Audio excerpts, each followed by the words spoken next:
If you enjoy this content, please like and comment to feed the algorithm god. If you'd like to support the channel, please consider becoming a patron on Patreon.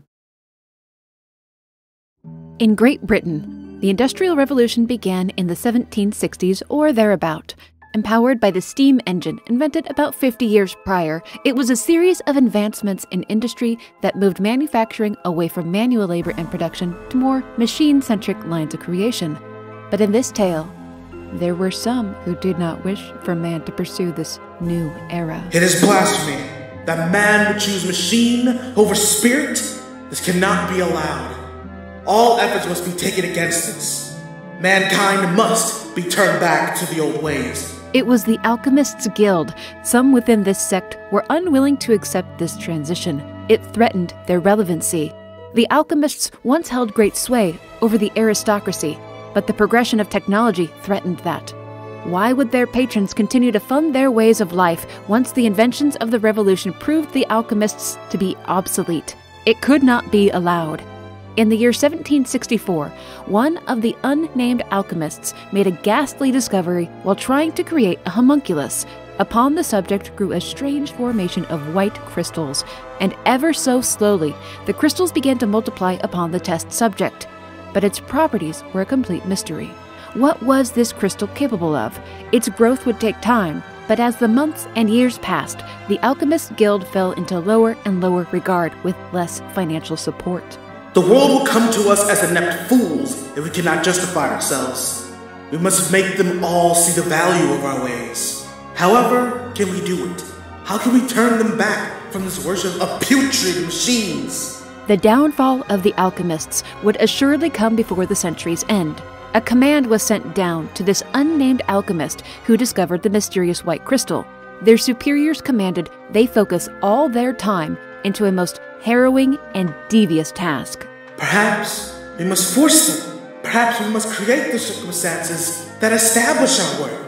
A tragedy it will take, a cataclysm, but it can be done. The alchemists possessed a book of Enochian script, the language of angels, called the Liber Logaeth, written by a man named John D. This book was meant to be used to call upon good spirits, but the superiors of the guild commanded its glyphs be used in the summoning of demons instead. The unnamed alchemist found this to be a foolish request, an impossibility. But for 6 months, they studied the Liber Logaeth, demonology, watched their white crystal grow. But nothing they did produced results. It seemed pure folly. They believed it was not their technique that was causing failure, but the materials for their rituals that were wrong. In 1765, the unnamed alchemist used one of their white crystals in their summoning ritual, and finally, results. A small demon appeared and brought havoc upon the guild before it was destroyed. For such a small thing to cause such damage was frightening. But the guild did not want tiny demons. It wanted an army to pour forth. They wanted the demon Baal, king of the 72 demons of Solomon. The demons will prove to the world that the arts of the alchemists are needed. There are matters of the spirit that machines cannot answer. The creations of man will not usurp us. We will not be thrown to the wayside of history. It was found that the small demon that the unnamed alchemist killed left behind another crystal, this one red, and they called it a shard, but knew as much about it as the white crystal. Interestingly, the white crystal magnetically pulled at the red shard, implying that the two might work in conjunction with one another somehow. The issue of producing more came to the forefront. The alchemist spent weeks experimenting with different ways to obtain more white crystal. But the only source that yielded results was the original homunculus subject. All other corpse experiments had pitiful results, and compared to when the white crystal first appeared, its growth had become extremely slow on the homunculus. It would take centuries for that original subject to create enough of the white crystal to summon the king Baal. At best, the guild had a few decades of life remaining. So, what was so special about that homunculus? Well, the homunculus experiment was started on a fresh corpse, the corpse of a child, and compared to the unnamed alchemist's other trials, the homunculus was an extremely fresh body. So what if they tried experimenting on more children? Living children. In 1766, The Guild provided a set number of extremely young child test subjects to the unnamed alchemist. They could not risk stealing away an unlimited amount. The experiments shifted into transplanting the white crystal into the living children. There were some within the Guild that opposed these experiments on moral grounds, in particular a close friend of the unnamed alchemist, a man named Alfred. To Alfred, these experiments were detestable. It was known and accepted that the white crystals would kill the children one day. It spread like a corruption through its host. They would serve a not yet known purpose and then be discarded. Alfred took to spending time with the children, a habit that the unnamed alchemist did not quite understand. Alfred mentioned a new study that he was undertaking, exploring the manipulation of kinetic energy. The unnamed alchemist theorized that Alfred was trying to slow the progress of the white crystal's growth and its deadly corruption within their bodies, but he could not prove it. Such an endeavor would be foolish of Alfred after all. 10 years later, in the year 1776, one of the white crystal-infused children grabbed the red shard left by that demon that the unnamed alchemist had summoned and killed over a decade prior. This resulted in a demon just like the one from a decade ago being summoned. The red shard had to be pried from the child's hand to stop the summoning, but this proved that the two items could work in conjunction with one another. The children were then known as shard binders. They would be the physical catalyst for the summoning of Baal and its demons. For 3 more years, the unnamed alchemist experimented with using the children to summon lesser demons. Then the order came down from the leaders of the guild to pit the children against the demons so that they could be trained in combat and made to be more disciplined to the use of the red shards that the vanquished demons left behind. One of the children, a boy named Jibo, lagged behind the others in white crystal growth, but accelerated in combat ability. The boy provided a huge number of red shards to the unnamed alchemist, a most valuable result. In 1781, 14 years after the tiny children were procured, the now teenage test subjects were fully combat trained and shard binding experiments began. They were testing to see how successful their summoning of the 72 demons of Solomon would be, and what was required to make the summoning of Baal possible. One of the teens, a girl named Miriam, held within herself the same amount of white crystal as all the other children combined. She had unending potential in shard binding. She would be the key to summoning forth Baal. It was in the year 1783 that enough white crystal had been grown within the teens to perform the Great Summoning. In June of that year, a great volcanic eruption began in Iceland. The Laki eruption plunged Europe into chaos. The skies turned dark and red, as though hell itself were pouring onto the earth.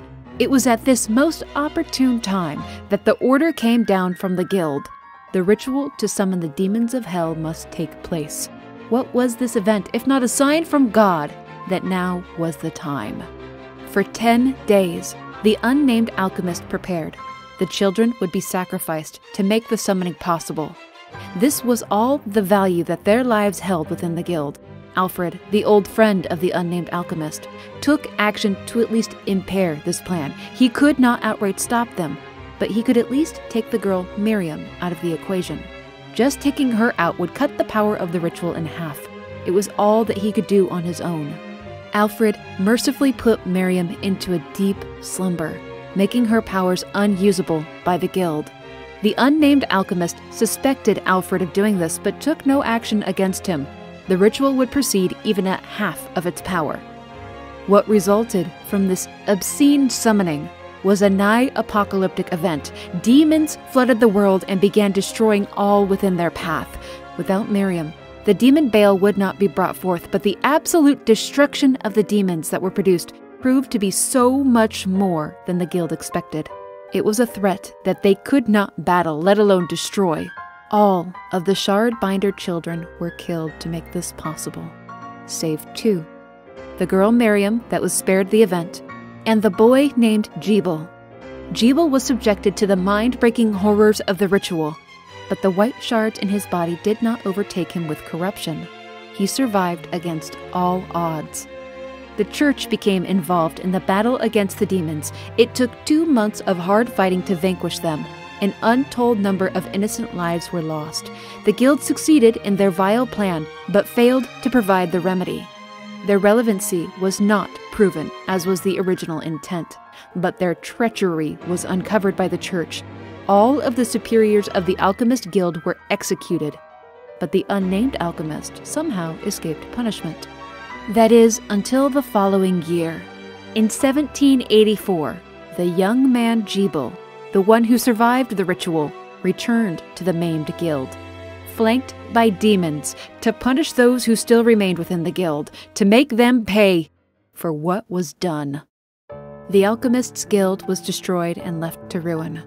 The Liber Logaeth disappeared, Jebel vanished, and the girl Miriam remained in her deep slumber. One of the only surviving alchemists, a young man named Johannes, the apprentice of Alfred, chose to begin working with the church. Johannes was close in age to the test subjects that were killed in the summoning. He was a good friend of the survivor Jebel and worried greatly over the slumbering Miriam. Johannes allied himself with an exorcist named Dominique. Dominique was the daughter of two accomplished exorcists who lost their lives during the demon invasion. This loss and the horrors of that time made the young woman question her faith in the existence of God. It planted a dark seed of rage within her. But alongside Johannes, they studied the red shards and the white crystals embedded in Miriam to predict when she would awaken from her slumber. And 10 years. She would slumber for 10 years. So, time passed on for all save Miriam, who was shielded from its effects. England recovered from the demonic invasion. The site of the Alchemist Guild fell to decay. And eventually, the time for Miriam's awakening drew close. And to accompany this event, Jebel reappeared, and the man brought with him a most fearsome construct, the Hellhold, a creation of hell placed upon the foundation of the once Alchemist Guild. Merging the two into a most unholy place, Jebel also brought with him a legion of demons under his command. He was there to take revenge upon mankind for what was done to the Shardbinders 10 years ago. And in this very hour of Jebel's arrival, Miriam awakens. She is ushered aboard a galleon by Johannes, arranged by Dominique to transport the duo to the village of Arventville, near where the Hellhold has landed. And the thought that Jebel could be doing something like this, it does not make sense to Miriam. She knows Jebel to be a good, kind soul. It hardly makes sense to Johannes, Jebel's old friend, but he knows this was Jebel's doing. The only one who could ever hope to reason with or stand up to Jebel is Miriam herself. Her awakening, overlapping with Jebel's violent return, it cannot be a coincidence. Before landing at Arventville, the minions of Jebel attack the galleon carrying Miriam and Johannes. It's time for Miriam to shake out the cobwebs and fight. Thankfully, these lesser demons are not a grave threat to the Shardbinder, but on the deck of the galleon is Jebel himself, and a demon at his side. But it would seem that Jebel does not want to harm Miriam. Miriam is the only living being who could possibly understand what Jebel went through. No, she would have a place at his side in this remade world. But the two have shared in a great deal of life together. This is a far cry from the gentle spirit that Miriam knew so long ago. When she questions Jebel's actions, reminds him that choices dictate a person's nature, well, he hesitates. And this moment of seeming doubt within Jebel leads Miriam to believe that all is not as it seems. Perhaps Jebel can be reasoned with. Perhaps this can be stopped and her friend restored to sanity. And he himself is not entirely opposed to this idea. Should Miriam combat his forces, take on the powers necessary to do so, and still stand by her ideals and faith in humanity, then, well, maybe he can be persuaded to hear her out in the end. But for now, Jebel and his demonic escort, Gremory, take their leave so that a powerful demon might appear to test Miriam's strength. At the conclusion of this trial, the journey to Arventville is complete. Miriam must now begin preparations for her venture into the Hellhold.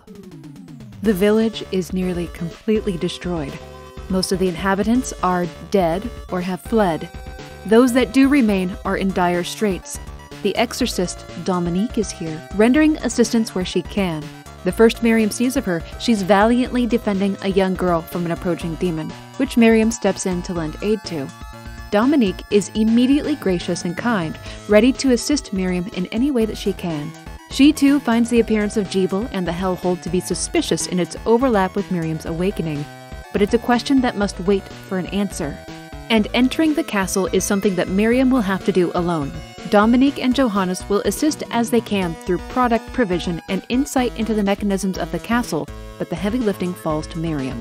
The massive, sprawling castle is a mix of hellish architecture and the remnants of the Alchemists' Guild.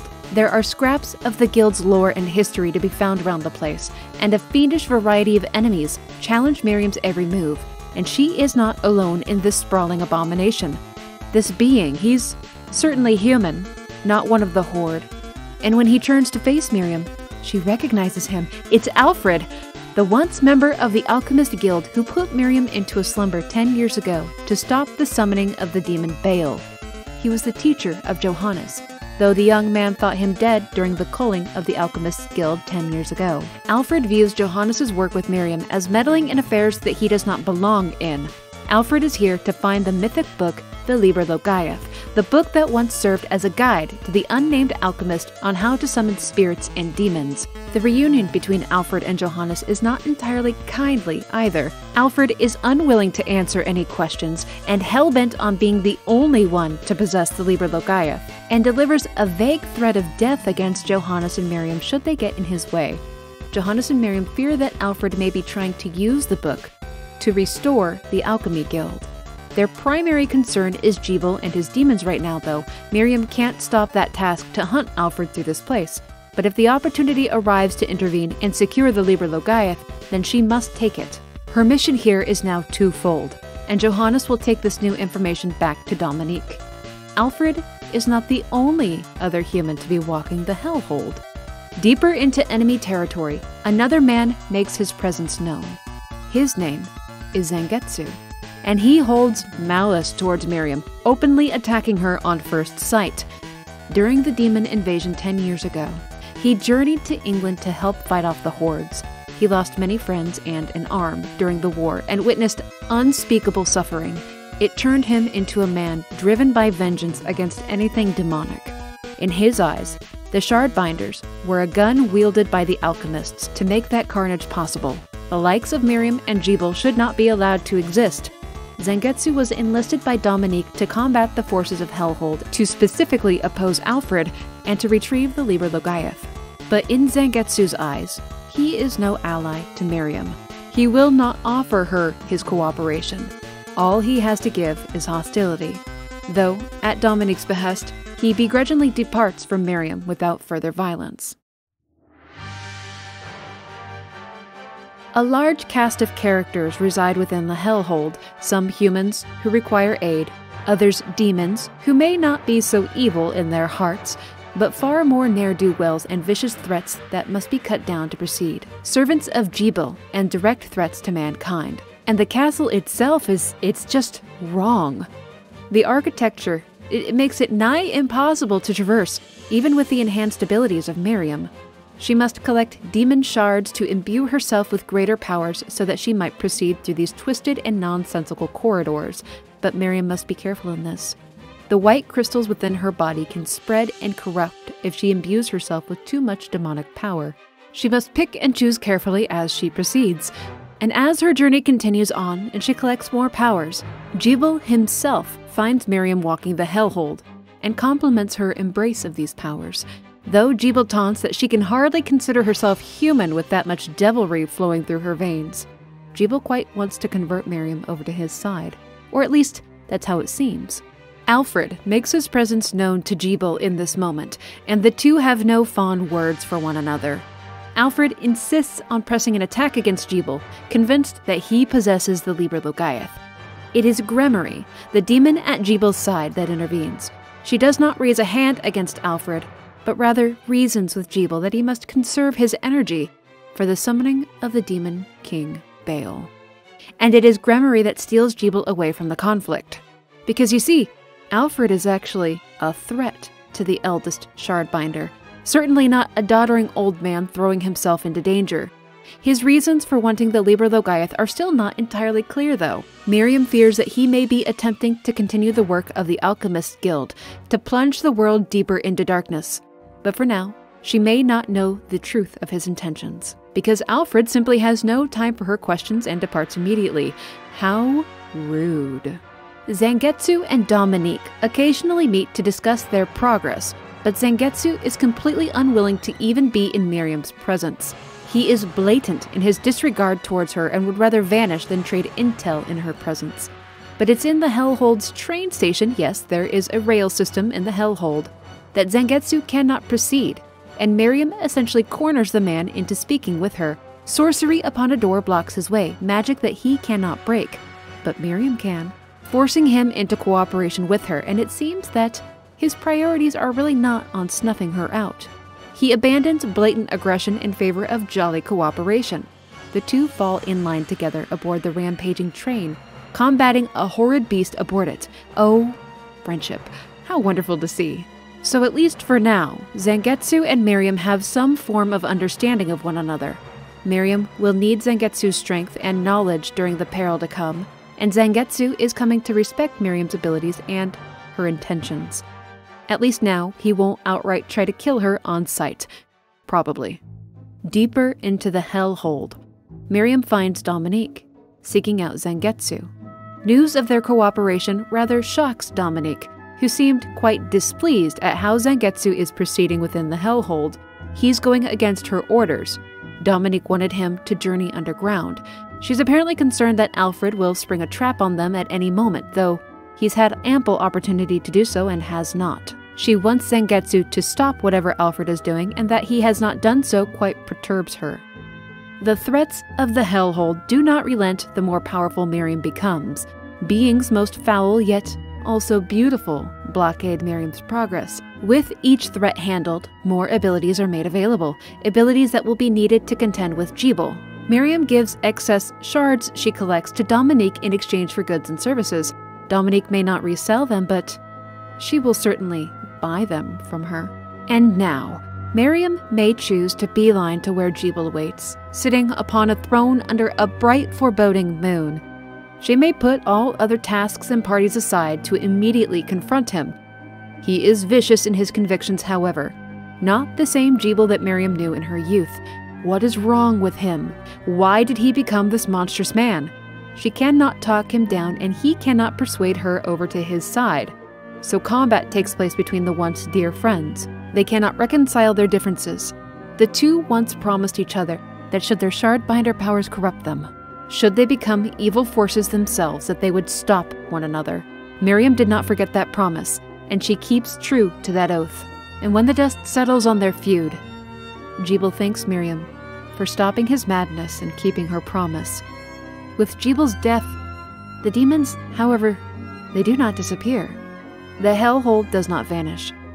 Miriam's task is completed, but why is doom still encroaching? It's a matter for Dominique and the church now, but why is it still so wrong? Let us rewind to before Miriam entered Gebel's chamber. Instead, what if Miriam did not pursue Gebel immediately, but instead solved the apparent mystery behind his behavior? Why is Gebel like this? What happened after that horrible ritual 10 years ago, after the destruction of the Alchemist Guild? Attention will be focused upon Alfred, the Liber Logaeth, Zangetsu, and Dominique. Alfred will take center stage instead of Gebel for now. He is far beneath the castle in a place called the Hidden Desert. At Miriam's arrival, he finally takes action against her, intent on containing her here, away from the castle, to stop her from intruding upon his search or interfering with his own goals. Alfred was laying a trap of some sort, but it was not meant for Miriam. She just so happened to interrupt his proceedings, but he will take this opportunity to trap Miriam here instead of his unknown original target. And it's no wonder Gremory wanted to remove Gebel from his presence and prevent a fight. The old man is extremely powerful, a marvelously skilled alchemist. When brought down by Miriam, he does not concede information or offer insight into his plans, nor does he act obstinate nor apologetic. He flees the arena. His goals remain the same: get the Liber Logaeth. Within the underground waterway, Miriam is able to once again hunt Alfred down. This time, he's not alone. He is in the company of Dominique. The two are having a heated exchange. It would seem that the two were once cooperating with one another to retrieve the Liber Logaeth, but Alfred took steps to keep Dominique away. The trap Alfred was laying within the hidden desert, the one that Miriam intruded upon, it was intended for Dominique. She'd suspected that he had turned against her and had tried to send Zangetsu below the castle to deal with Alfred, an order that Zangetsu ignored while he boarded the train with Miriam a while back. Alfred does not want Dominique to have that book, and Dominique is quite defensive against his accusations of wanting it for herself. There is not yet any context to their anger at one another. No party presents as truly right or wrong. But this was not a moment that either of them wanted Miriam witnessing. Alfred once again immediately hightails it out, and Dominique explains bits of her original plan and her own backstory. She wanted Zangetsu to stop Alfred from interfering with Jebel, stop him from getting the Liber Logaeth for himself, and insists that she has no desire for power or revenge herself. Her parents were killed 10 years ago in the demon invasion, but she no longer holds hatred for it. She just wants to keep the book away from anyone who would use it for evil purposes. All right, fair enough.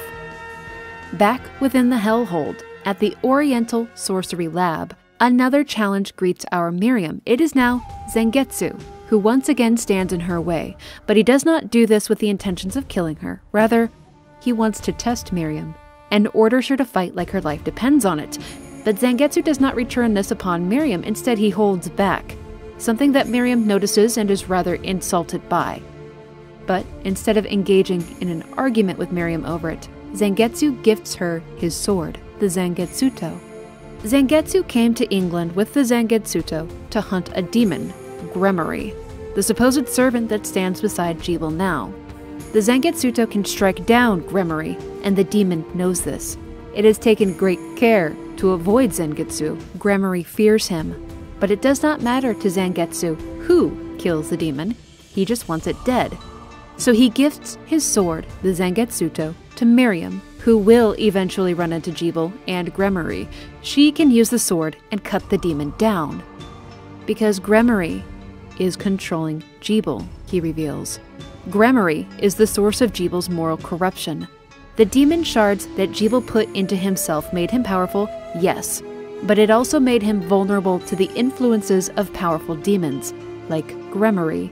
Its control over him is not yet absolute though, so end the demon, and perhaps Jebel can be released. Equipped with this, Miriam can proceed into that armed conflict with Jebel once again, a redo on a past mistake. And the scenario seems much the same. Dramatic meeting between the two, differences that cannot be reconciled, and then combat. But now Miriam has the Zangetsuto, and knowledge that Gremory is always at Jebel's side. So, pause. Where is she? Where is Gremory? It's okay. I'll give you a second. Did you find the demon? Oh my, who would have thought? Gremory hides as the visage of the moon, and only the Zangetsuto could reveal her. And in the demon's possession is the book, the Liber Logaeth. Alfred very quickly steals into the arena to capture the book, and then, of course, immediately vanish. But Gremory, no longer interested in Jebel, gives chase to the alchemist now. Once again, Jebel gives his thanks to Miriam for ending his rampage. Now the full truth has come to light. It's easier to understand why he did what he did. But the crystal corruption in his body is no longer being held back by Gremory, and it quickly spreads. He knows his end is imminent, and does his best to wish his old friend a kind farewell, beckons her to destroy the castle, and leaves her with sweet parting words before he's completely overtaken. Miriam promised Jebel that she would destroy the Hellhold, so her work here is not yet complete. Tracking Alfred is exceedingly difficult given his ability to teleport around the Hellhold. Gremory, though, would be far easier. She hides herself away within a bloody moon that can be forced out of hiding. Finding that moon would be far easier than finding Alfred. And eventually, Miriam tracks it down within the Garden of Silence, flooding a stage of the castle with crimson. Cutting the moon with the Zangetsuto forces Gremory to flee through a portal. Jumping through takes Miriam to a new hell, the Den of Behemoths. And right from the start, there is trouble abounding. Alfred is here and has been hurt, and calls to Zangetsu. Alfred had requested that Zangetsu bring his apprentice Johannes to his side, so Zangetsu and Alfred, they were working together. Why? Wasn't Alfred their foe? Well, Zangetsu was quite suspicious of Dominique's orders for him to stop Alfred. She was in fact quite insistent on pitting Alfred and Zangetsu against one another. Rather than complying, Zangetsu decided to have a conversation with Alfred instead, and what the two men discovered was that Dominique was manipulating them towards some unknown goal. She intentionally pitted Zangetsu and Alfred against one another, and kept Miriam isolated in her own venture. If Dominique wanted Jebel dealt with quickly, wouldn't she have sent the two into the hellhole together to kill him? All this dancing about and planning other tasks was counterintuitive, and Alfred was never their enemy. He only acted against Miriam to keep her away from the hellhole, not to kill her.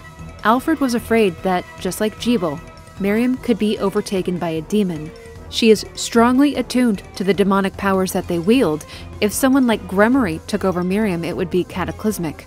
Alfred felt that his only way to handle the situation was to kill Jebel and get the Liber Logaeth away from Gremory himself. Then he would banish the Hellhold.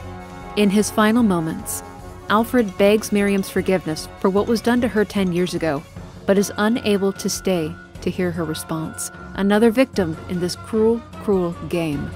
But there is no time to grieve. These three must act together to stop the demons. Zangetsu will act as bait to draw out Gremory since the demon knows that he no longer carries the Zangetsuto. Miriam will cut the demon down, and once they have the Liber Logaeth, Johannes will use the Enochian script to cast the castle and its demons back to hell. Within the den of the behemoths, everything is massive in size and extremely aggressive. There are unusual machinations and greater demons that block Miriam's path forward. But Gremory is deep within the den, in a glacial tomb, but not so far away that Zangetsu and Miriam both can't reach her. Zangetsu lures the demon out of hiding and casts a spell to prevent it from leaving the area. As punishment, Gremory pulls the man down into the pits of hell, a punishment and a price he accepts in exchange for the demon's demise. It is now Miriam's turn to cut her down with Zangetsu's sword. His spell holds true, and the demon cannot flee. After all the chaos and drama that she has put them through, it's cathartic to finally have Gremory cornered like she so deserves to be. But, of course, not too far away, right on time to capitalize on her planning, it's Dominique. Alfred is gone. Zangetsu is gone. Johannes has taught her how to harness the powers of the red demon shards through alchemy, and Miriam supplied them to her freely during her ventures. Dominique guided Miriam toward the Hellhold with the intention of her becoming more powerful, more infused with demonic powers, to sully the untouched white crystal within her body, something that Miriam avoided a decade prior when the Great Ritual took place. Her original intention was for Gremory to possess Miriam, just as the demon had done to Jebel after he was corrupted by the ritual 10 years ago. But because of Zangetsu's interference, that plan fell through, so Dominique took the excess shards that Miriam had brought to her during her fight through the Hellhold, and instead, she will act as a summoning crystal for Baal.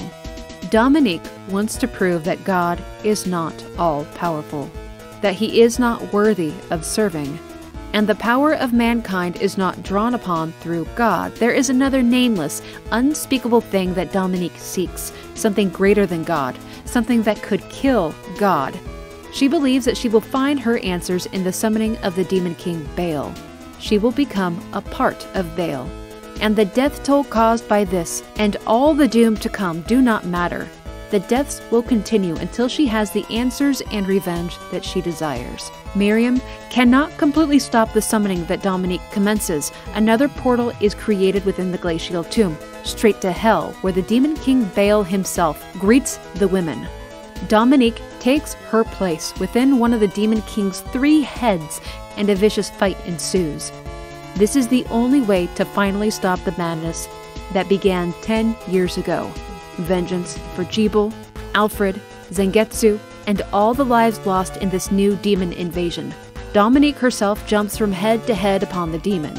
The only way to end this creature is to target that woman.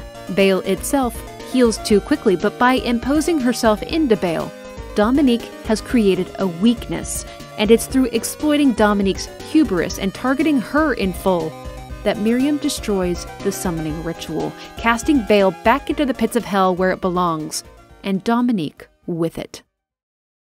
Using the Liber Logaeth, Johannes is able to banish the Hellhold. The work of Gremory and then Dominique is fully undone and peace returns. Though the small town of Ardentville has nearly lost everything, there is still hope that it can be restored and made right.